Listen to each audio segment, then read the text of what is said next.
Okay, probably seems like a long time ago now, but we started dealing with coordinate systems. And here was our coordinate system. This was our Cartesian coordinate system. And if I wanted to deal with a point there, I could write that point as terms of an X and a Y.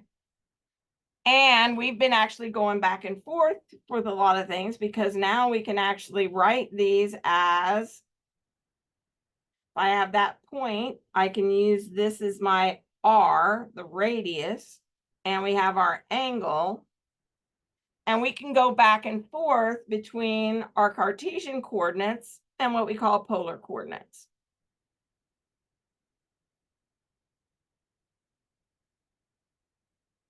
Well, there are a lot of things that are going to travel in a circle.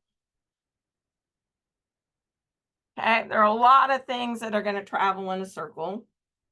And one of those things, if I go through here, we know that the circumference of my circle is going to equal 2 pi r. And this can be in terms of radians. And if I think of going around an entire circle, my entire circle, the angle, if I go around the whole circle, is going to be theta, and that's going to equal 2 pi radians, or that's 360 degrees. Now, this is where we're going to run into some interesting things in your calculators. As we start to work these circular motion problems, you're going to want to verify that your calculator is in the correct set of units. Because we'll be working in radians, and typically when we're working in radians, we don't give radians a unit of measure. Radians are kind of unitless.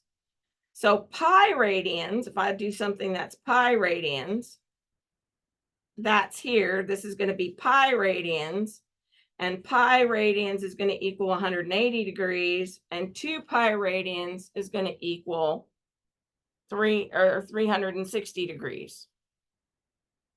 But if I deal with this circumference, I can look at an arc or define an arc as an S, and we can look at how we move around our circle, because that's what we're going to be doing. We're going to be moving around that circle.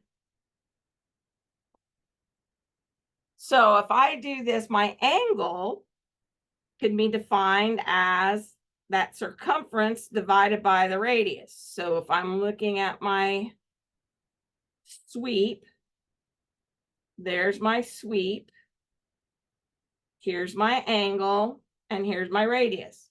And as we move further and further out, this S is going to get bigger and bigger and bigger. And we probably experienced that if you were ever in marching band and you were the center person, and the person out here has to start moving faster and faster and faster while this one is marching in place.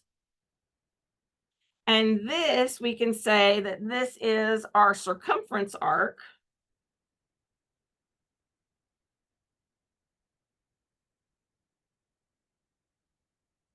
Divided by our radius. And theta is going to be our angular position.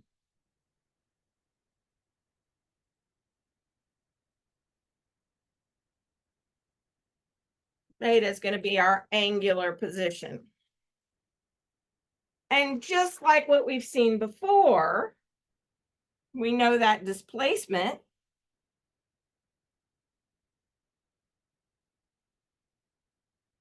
is our change in our position X.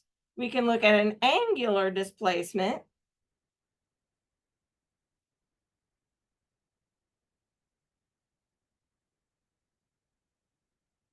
I start here, so this is my initial angle, and I end up over here, so this is my final angle. My change in angle is going to be the difference between my final angle and my initial angle. That's going to give me my angular displacement.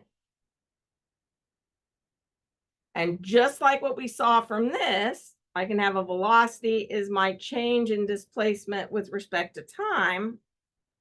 I can have an angular change.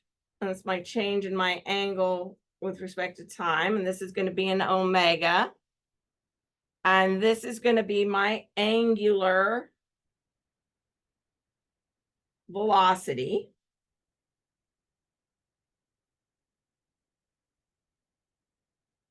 And it's going to look very similar to what I had before. And we can do just like what we saw earlier. We can have an average and we can have an instantaneous. We can have an average and an instantaneous. Additionally, just like what we saw before,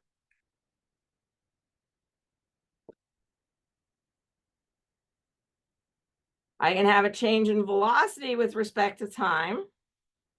And that gave me a linear acceleration. I can get an angular acceleration, which is my change in my angular velocity with respect to time. And just like what we saw before, we can get those equations of motion. So we can have our linear equations of motion. So I'm going to actually write them out. These would be our linear equations of motion. And these are our angular equations of motion. So this is going to be my V final is equal to V initial plus my acceleration times time. My change in position is going to be my initial times time plus 1/2 my acceleration times time squared. And then I can have my velocity final is equal to my velocity initial plus 2 times my change in position. Well, I can have omega final is equal to omega initial plus my angular acceleration times time.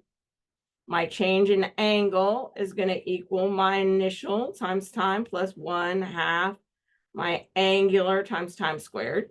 And I'm going to get my omega final squared is equal to omega initial squared plus 2 times my angular acceleration times my change in angle. And our problems are going to look very, very similar to what we did before. So let's look at a problem. We're going to start with a wheel. So let's think of this as your tire. And we're going to start with our little air filler on our tire at some point P. And P is going to be at an initial angle of, we'll say, pi. No, we don't want pi because I didn't set it up there. Let's do pi over 3. So I've got an initial angle of pi over 3. And we're going to go at a constant angular acceleration of 3 radians per second squared. And we're going to go for a time is equal to, let's make it 3.5 seconds. We want to know the final angular velocity, and we want to know the change in our angle. So we want to be able to calculate that. Well, we've done those problems before. So what do we know? We know our initial angle is pi over 3. We know our angular acceleration is 3 radians per second squared. And we know our time is equal to 3.5 seconds. We want to know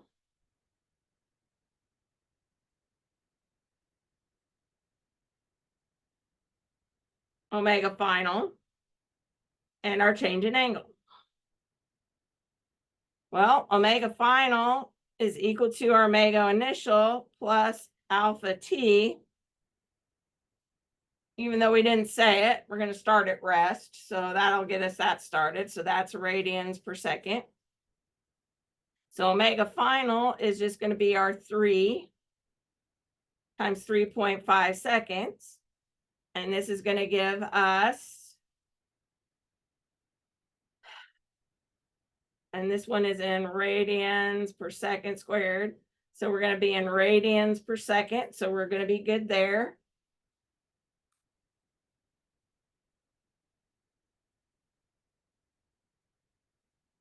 This is going to give me 10.5 radians per second.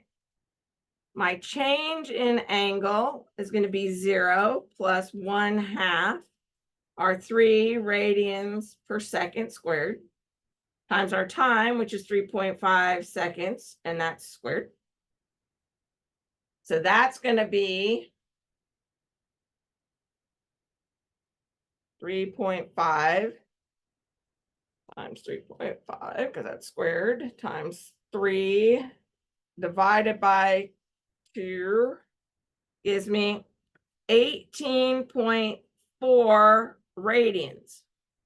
Well, we have no idea what that is. Now, we started at pi over 3 radians, so let's find out what our final angle is. Our final angle minus our initial angle is equal to 118.4 radians. So our final angle is going to be 18.4 radians plus pi over 3 radians, which is going to give us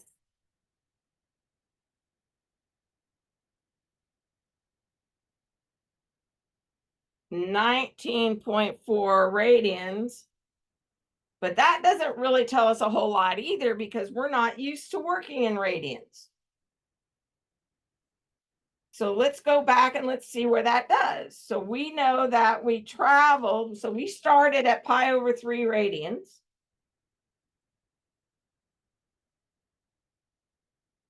And we traveled 18.4 radians, and we've ended up at 19.4 radians. So let's convert radians into degrees. So we know that there are 2 pi radians for 360 degrees.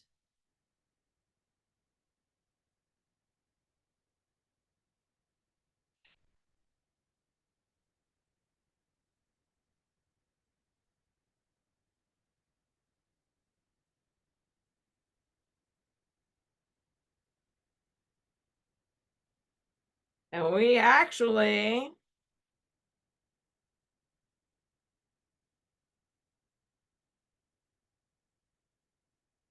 traveled 112.8 degrees.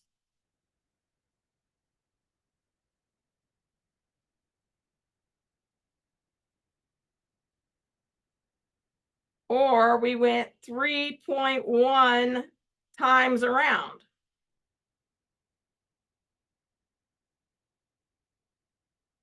So where we're going to end up is 0.1 degrees better than here, but so we'll have rotated around 3.1 times. I can also give you angular velocity in cycles per time or in revolutions per minute or in revolutions per second, because you can convert these into those particular angles. So hopefully I've gotten you started, and we will dive into this a little bit more tomorrow, but I wanted to get you going on these things so that you can start working on stuff and getting your homework done. And we're on the last legs, folks. So questions?